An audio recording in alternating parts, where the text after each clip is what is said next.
প্রদীপ প্রজ্বলনের মধ্য দিয়ে শুভ সূচনা হলো সৃষ্টি শ্রী মেলা। চলবে 12 জানুয়ারি পর্যন্ত। এদিন মেলার উদ্বোধন করেন রাজ্যের গ্রাম উন্নয়ন দপ্তরের মন্ত্রী প্রদীপ মজুমদার। এছাড়া উপস্থিত ছিলেন প্রাণী সম্পদ বিকাশ দপ্তরের মন্ত্রী স্বপন দেবনাথ, জেলা শাসক আয়েশা রানী, বিধায়ক খোকন দাস, পৌরপতি পরেশ চন্দ্র সরকার সহ অন্যান্যরা। এই দিনের অনুষ্ঠানে মন্ত্রী স্বপন দেবনাথ বলেন, বর্ধমান জেলাতে প্রায় 13 লক্ষ পরিবারের বসবাস আছে। এদের মধ্যে ৭৫,৫৩১টি স্বয়ম্বর গোষ্ঠীর আওতায় আছে ৭,৪৪,৮৮৩ জন মহিলা। 2025-26 অর্থবর্ষে ব্যাংক ঋণ পেয়েছে ৪১,৬৩৭টি স্বয়ম্বর গোষ্ঠী। এই টাকার গ্যারান্টার হলেন মুখ্যমন্ত্রী মমতা বন্দ্যোপাধ্যায়।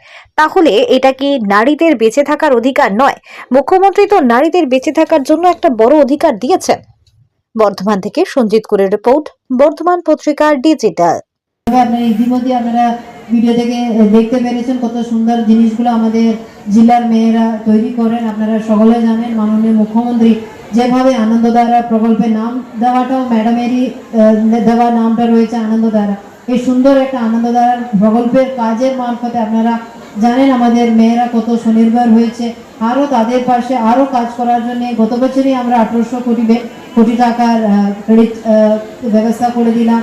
আমাদের প্রচুর গ্রুপে তৈরি হয়েছে। এই বছরও আমরা মোটামুটি 7,500 মতো আমাদের গ্রুপ তৈরি হয়েছে। 1200 গোটা জেলাতে পরিবারের সংখ্যা হচ্ছে প্রায় 13 লাখ, আর স্বয়ম্বর গোষ্ঠীর আওতায় এসেছেন 7,44,883 জন।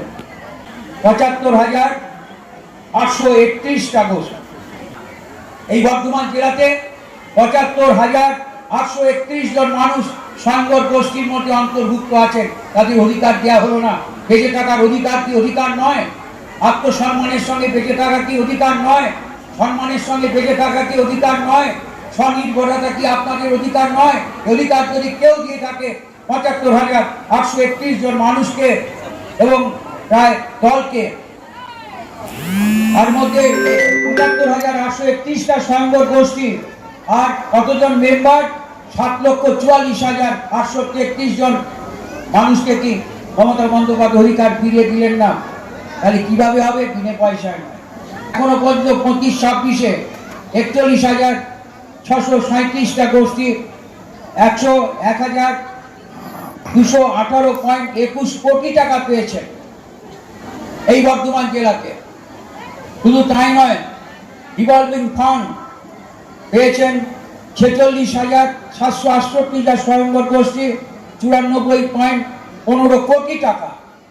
মা বোনেদের স্বনির্ভর করে তোলা, নতুন দিশা দেখানো, নতুন কাজের সুযোগ তৈরি করে দেওয়া। তিনি যখন উত্তর দিনাজপুরের জেলা শাসক ছিলেন, আমার মনে আছে উনি হলুদ চাষের প্রয়াস করে আমাদের ওখানকার মা বোনেদের নিয়ে তাদের থেকে প্রক্রিয়াকরণ করে সেই হলুদের গুঁড়ো শুধু প্যাকেটজাত করেছেন তাই নয়, তিনি FSSAI এর থেকে তার স্বীকৃতি জোগাড় করে নিয়ে বিপণনের ব্যবস্থা করেন। মাননীয় মুখ্যমন্ত্রীর হাত দিয়ে তার প্রথম সূচনা করেছিলেন। ব্যবহার করি, কারণ যে হলুদের আমরা বাজারে বিভিন্ন জায়গায় পাই, সব না হলেও অনেক ক্ষেত্রে তাতে ভেজাল থাকে এবং ভয়ঙ্কর ভেজাল থাকে। সেই জন্যেই নিজের স্বাস্থ্যের দিকে লক্ষ্য রেখে আমার মা বোনেদের তৈরি করা হলুদে আমি বিশ্বাস রাখি।